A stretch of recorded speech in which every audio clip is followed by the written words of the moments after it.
नमस्कार विद्यार्थियों, हिंदी पाठ भवन में आप सभी का स्वागत है। आज एपिसोड 17 है। इस एपिसोड में हम लोग मोचीराम कविता का प्रतिपाद्य समझेंगे। आरंभ करते हैं।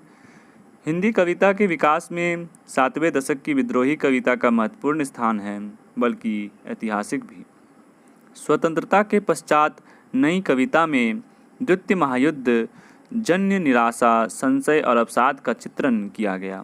सभी काव्य परंपराओं के विरुद्ध हुआ।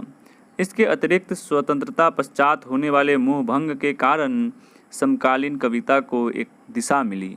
7वें दशक के लेखकों में, विशेषकर कवियों में, इस मोहभंग का प्रभाव सबसे ज़्यादा है। इसलिए इस दशक के कवियों ने भारतीय प्रजातंत्र संस्थानों, संसद एवं अन्य प्रजातांत्रिक संस्थानों का सक्रिय और प्रबुद्ध विरोध किया था। इस स्थिति में 7वें दशक के नए साहित्य में एक विशेष प्रकार का उभार आया। धूमिल नए उभार, सशस्त्र क्रांति के समर्थक कवि हैं। हिंदी कविता में जो नई क्रांति आई है, धूमिल उसके अग्रगण्य कवि हैं। उन्होंने समकालीन हिंदी कविता को न केवल महत्वपूर्ण अपितु प्रबुद्ध भी बनाया था। धूमिल को कुछ आलोचकों ने बौखलाया हुआ आदमी कहा है। धूमिल की कविता में प्रतिबद्धता का स्वरूप राजनीतिक न होकर भावात्मक है। मानव के भविष्य को नई दिशा देना चाहते हैं। उनके काव्य में जो उतावलापन, तीखापन, कड़वाहट या आक्रोश है, वह शुद्ध मानवीय संवेदनाओं की उपज है, किसी सोची समझी बनी बनाई सैद्धांतिक पक्षधरता का परिणाम नहीं। इसलिए उनके स्वाभाविक रूप से अंतर्विरोधों के लिए अवसर रह जाता है। उनकी वामपंथी समझ उन्हें अधिक संवेदनशील बनाती है, समझदार बनाती है, पर उनकी कविता या उनकी संवेदनाओं को छोटा कर नहीं आंका जा सकता है। धूमिल की कविता में मूल स्वर व्यंग्य का है। उनकी आलोच्य कविता मोचीराम भी एक ऐसी ही कविता है, जिनमें मोचीराम के माध्यम से कवि ने सामाजिक व्यवस्था पर करारा व्यंग्य किया है। कवि मोचीराम के माध्यम से कहता है कि मोचीराम अपने काम से मतलब रखता है। उसकी सोच में एक समानता है। उसका काम उसे सुधारना है और उसे किसी से कोई लेना देना नहीं है।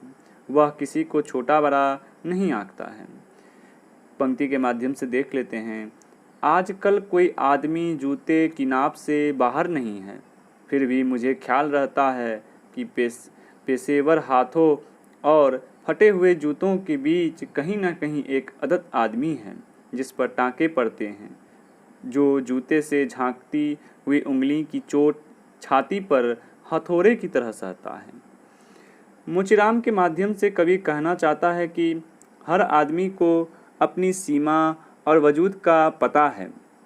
गरीब आदमी जीवन भर कष्ट भोगता है और परिस्थितियों के अनुसार ही वह चोटें सहता है। उसकी फटे हाल जिंदगी में कुछ भी नया नहीं है। वह जहाँ है वह वहीं है, वहीं उसकी सीमा है। उसके मन में अनेकों दुख रूपी चोटें हैं, जिन्हें वह चुपचाप सहता है।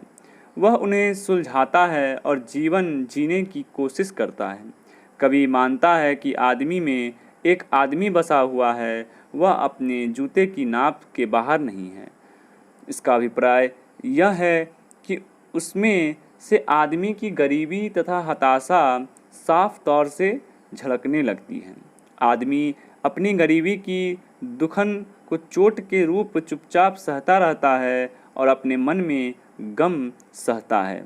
यह गम हथौड़े की मारी चोट के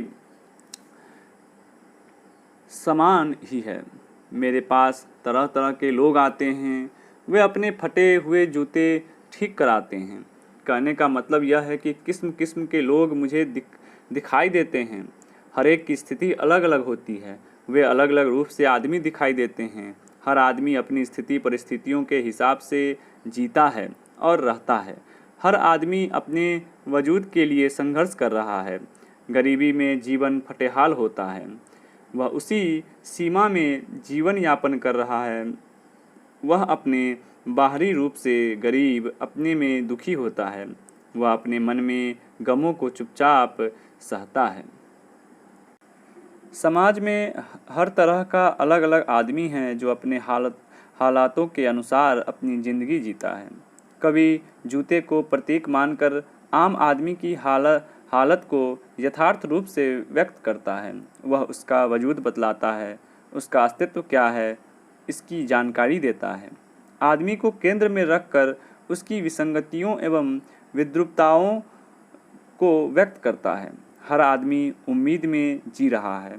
उस जूते को देखकर मुचीराम कहता है कि उसको देखकर ऐसा लगता है जैसे उसे चेचक जैसी बीमारी ने घेर लिया है, इसलिए वह चितकबरा है।